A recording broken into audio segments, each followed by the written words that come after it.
Hello students, इस video में मैं कक्षा 10वीं वाले विद्यार्थियों को संस्कृत सब्जेक्ट के एक एक नंबर वाले प्रश्नों को बताने वाला हूँ। एक नज़र इस प्रश्न को देख के जाना है, ठीक है। ज़्यादा नहीं देखना है, सिर्फ एक नज़र में सारे प्रश्नों को फटाफट देख लेना है। देखो, अगर इनमें से कुछ प्रश्न आ जाते हैं तो बहुत अच्छी बात है। हर बार तो आता है, एक दो प्रश्न फंसते ही रहता है, तो इस बार भी देख लेते हैं। जब आता है तो एक दो नंबर को क्यों बिगाड़ें, ठीक है। तो चलो फटाफट देखते हैं। तो भाषा या आधारभूत भौतिक, तो भाषा को किसके आधार पर बांटा गया? व्याकरण के। नास्ति सत्य समम, तो यहाँ पे तपा आ जाएगा। सर्पः विव्रात बहि निसरति इति अस्मिन् वाक्ये अवयवपदम। अवयवपद बताना है तो आपको पता है बहि ही अवयवपद है, तो बहि कहाँ पे है? यहाँ पे। सरिति इतस्मिन् शब्दे विभक्ति, यहाँ पे उत्तर क्या आ जाएगा? उत्तर आ जाएगा सप्तमी विभक्ति। इसके बाद अगला है स्नेह धातु योगे विभक्ति भवति, उत्तर आ जाएगा घ सप्तमी। ये विभक्ति मुझे समझ में नहीं आता है, विभक्ति से भी प्रश्न आते हैं, बस खाली स्थान में ही आएगा प्रश्न, और कहीं पे खाली स्थान बोल रहा हूँ, वस्तुनिष्ठ बस में आएगा और कहीं पे नहीं आएगा। दो प्रश्न आएगा बस, इसी में मिलेगा आपको। ठीक, आगे देखो। जल, यहाँ पे है ना, जल पातेन लोष्ठम जातम, उत्तर क्या लेना है? यहाँ पे क लेना है। गलितम। वन फलानी संग्रहणार्थ गच्छति स्म, यहाँ पे उत्तर आ जाएगा ख विलासा आ जाएगा। ग्रामं परितः वनम अस्ति इतस्मिन् वाक्ये अवयवपदम अस्ति, यहाँ पे उत्तर आ जाएगा ख आ जाएगा परितः। प्रीत्या इते इति शब्द विभक्ति अस्ति, यहाँ पे आ जाएगा द्वितीय आ जाएगा। पांचवा है दा रुच क्रुद्ध ईर्ष धातु नाम योगे कारक विभक्ति भवति, तो इसको बताना है, तो यहाँ पे आ जाएगा कौन सा विभक्ति है? चतुर्थ। बस फटाफट मैं बता रहा हूँ, एक नजर वाला प्रश्न है। राष्ट्रीय ताप विद्युत केंद्र मस्ती, तो राष्ट्रीय ताप विद्युत केंद्र कहाँ पे है? कोरबा, है ना, तो कोरबा नगर यहाँ पे लिखा हुआ है। ऐसे सरल प्रश्न कुछ आ जाते हैं तो अच्छा लगता है, जो हमें पता हो, तो इसका उत्तर आप डायरेक्ट बता सकते हो। अत्यादरः सकनीय इति कथनम आसीत, तो यहाँ पे उत्तर आपको लेना है चंदन दासमयस, दासस्य, है ना, चंदन दासस्य। इसके बाद है तीसरा है गोपाला सर्वदा सत्यम वदति इतस्मिन् वाक्ये अवयव पदम अस्ति, यहाँ पे उत्तर आपको लेना है सर्वदा, अगर ये रहेगा तो सर्वदा लेना है, ठीक है। अवयव पद से एक प्रश्न मैंने बताया था, यहाँ पे आएगा, और एक प्रश्न खाली स्थान में आता है। इसके बाद है मयम इतस्मिन् शब्द विभक्ति अस्ति, देखो विभक्ति दो आएगा, एक प्रश्न ये रहेगा, एक ये, है ना, तो मतलब दो ही रहेगा समझो, तो ये चतुर्थी है, एक और रहेगा। इसके बाद है बही योगे विभक्ति अस्ति, तो देखो बही में कौन सा विभक्ति है पूछ रहा है, तो आपको क्या लेना है? पंचमी।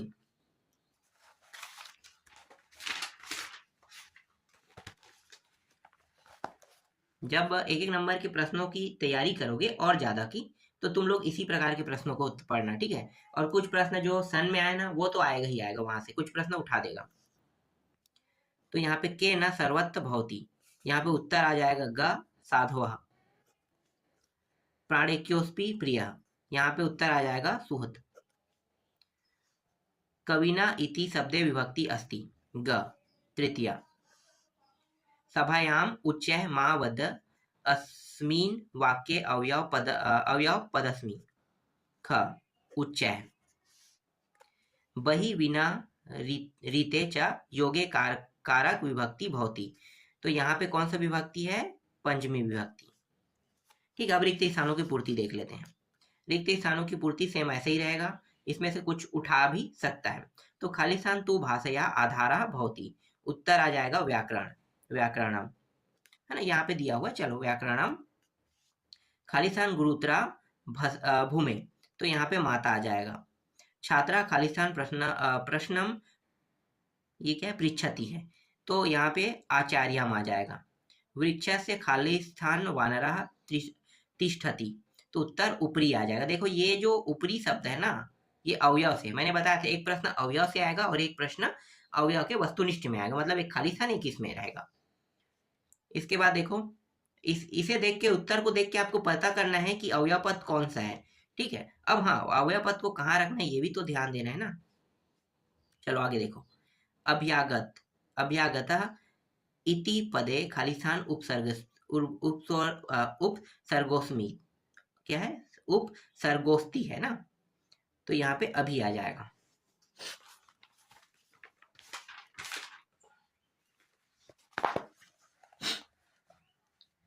बिलासपुर नगरम खालिस्तान न्यायधानी अस्ति। तो उत्तर आ जाएगा यहाँ पे छत्तीसगढ़ से, ठीक है। तो यहाँ पे छत्तीसगढ़ से। पादम खालिस्तान स्वमेध्या शिष्य आ जाएगा, शिष्या। अग्नि खालिस्तान शीतकालीन रोचते, यहाँ पे उष्णता आ जाएगा। इसके बाद है लोभेन खालिस्तान पापम नास्ति, तो सदृशम आ जाएगा। और ये अभिनंदेत इति पदे खालिस्तान उपसर्ग अस्ति, तो अभी आ जाएगा। ये अवयव पद भी है अभी, ठीक है, अवयव पद भी है अभी जो है। इसके बाद अगला देखो, मनसो खालिस्तान दमा, तो यहाँ पे दमनम आ जाएगा, ठीक है, ये लेना है। सेम टू सेम ऐसे ही रहेगा, ऊपर में 5 जो उत्तर रहेगा यहाँ पे रहेगा, इसको इन खाली स्थानों में भरना है। अलम, अलम आ जाएगा यहाँ पे देखो, कलहेन आ जाएगा। वृक्षा, वृक्षा आ जाएगा वायु नाम, वायु देता है ना, तो वायु नाम शोधका। इसके बाद खालिस्तान महिला भोजनम पचयति, तो यहाँ पे आपको ता लेना है, ठीक है, ता खाली। इसके बाद उपसहारा, हाँ सॉरी उपसहारा कह रहे हैं, उपहारा इति पदे उप, तो उप यहाँ पे उप से मतलब क्या है, उपसर्ग से, तो यहाँ पे उपसर्ग आ जाएगा। जो बचा है वो अंतिम में रहेगा। एक नजर देखने वाला प्रश्न है, एकदम ध्यान से देखने की जरूरत नहीं, यहाँ से प्रश्न 1-2 ही आएगा, ज्यादा नहीं आएगा। देखो पहले प्रश्न क्या है, क्रीडनम खालिस्तान अपि रोचयते, तो ये मह्यम आ जाएगा, ठीक है, इसको लेना है। और निशांते च पिबेत, तो जल को ही पीते हो ना।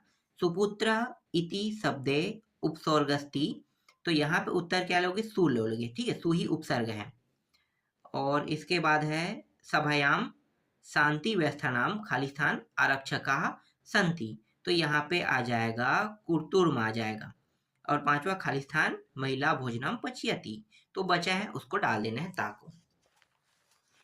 अब देखते हैं सही जोड़ी मिलाओ, ठीक है, सही जोड़ी मिलाओ में देखो, दृष्टिपुतम न्यसेत, ये आ जाएगा पादम में आ जाएगा। तस्य संगठनम कौशलम, इसको आपको लेना है अपूर्वम आसीत में। यदा मेघा गर्जन्ति, तो इसको उत्तर में लेना है, घ में लेना है। नमस्कारम, नमस्कारम को आपको लेना है सत्व संति में। थोड़ा टफ है ना, मुझे खुद समझ में नहीं आ रहा है, मतलब इसको मैं कैसे हिंदी में अनुवाद करूं। अब आप लोग जानते हैं, पढ़ रहे हैं, तो आपको पता है कि हिंदी में इसे अनुवाद कैसे किया जाता है। कव्या, कव्या को आपको घ में लेना है। प्रथमा विभक्ति बहुवचनम, ये एक हो गया। इनमें से अगर 1-2 फंस भी जाता है ना, तो बेनिफिट मिल जाएगा, क्योंकि एक फंसने पे 2-3 अपने आप बन जाता है। शैले शैले ना, इसको आपको लेना है माणिक्यम। देखो ये जो प्रश्न है, ये प्रश्न माणिक्यम वाले कहाँ पे पढ़े, संधि में पढ़े थे ना, तो संधि वाला है। विलासा अधमस्य, देखो कुछ प्रश्न ऐसा रहता है कि जो सरल रहता है, आसानी से इसका उत्तर मिल जाता है, तो ये पूरा वाक्य करना है। तो विलासा अदमय, ये हो जाएगा साहसिका आसित। नव वस्त्राणी परिधाय, इसको आपको लेना है घ में, ठीक है, पूजम करिष्यामि। और इसके बाद है सज्जया, सज्जया को लेना है अंगा में, ये इसमें आ जाएगा। पर संवर्ण संधि, इदानीम, इदानीम को आपको लेना है, एक मिनट कहाँ पे है, ग में चला जाएगा, ग बस तो बचा था। तदानीम,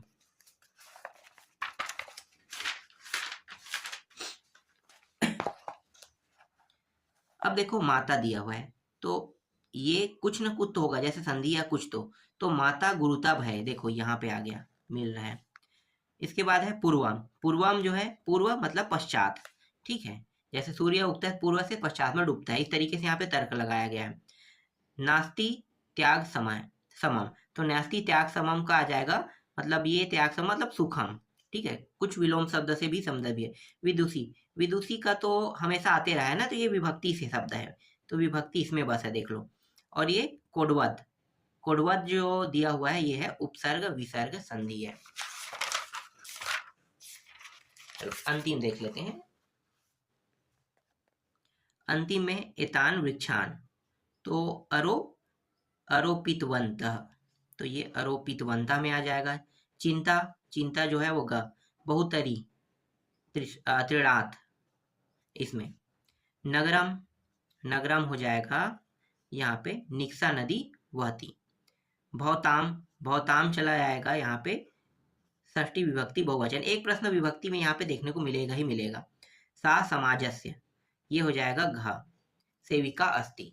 तो जो मैंने अभी बताया है इनमें से कुछ प्रश्न आएगा और इसकी गारंटी भी कम है कि इसमें जो प्रश्न बता रहा हूँ उसमें आ भी जाए, है ना। कभी कभार क्या होता है, संस्कृत सब्जेक्ट एक रेयर सब्जेक्ट है। ये जो मैं वस्तुनिष्ठ बता रहा हूँ, वस्तुनिष्ठ जो अभी एक एक नंबर के बता रहा हूँ, ये तो मॉडल क्वेश्चन पेपर से है। तो मॉडल क्वेश्चन वाले जो प्रश्न होते हैं वो थोड़ा सा रेयर होते हैं और मॉडल क्वेश्चन पेपर में सिर्फ पासिंग मार्क रहता है, तो इसलिए यहाँ से सिर्फ एक ही दो प्रश्न ही देखने को मिलेगा, ज्यादा नहीं मिलेगा। लेकिन कुछ प्रश्न बेनिफिट जरूर देते हैं, जैसे कि सही जोड़ी मिलाओ। सही जोड़ी मिलाओ में अगर एक दो प्रश्न फंस जाता है ना, तो तुम्हें पता चल जाएगा कि हाँ विभक्ति है तो ये विभक्ति वाला शब्द है, विभक्ति को लेना है। कोई कारक है, कोई उपसर्ग है, तो यहाँ पे तुम्हारा पूरा बन जाएगा। तो ये बेनिफिट मिलता है। और खाली साल तो सबसे सरल आता है, सिर्फ जो वस्तुनिष्ठ रहेगा वहां पे थोड़ा डाउट रहेगा, क्योंकि दो विभक्ति आएगा और विभक्ति ही थोड़ा कठिन रहता है।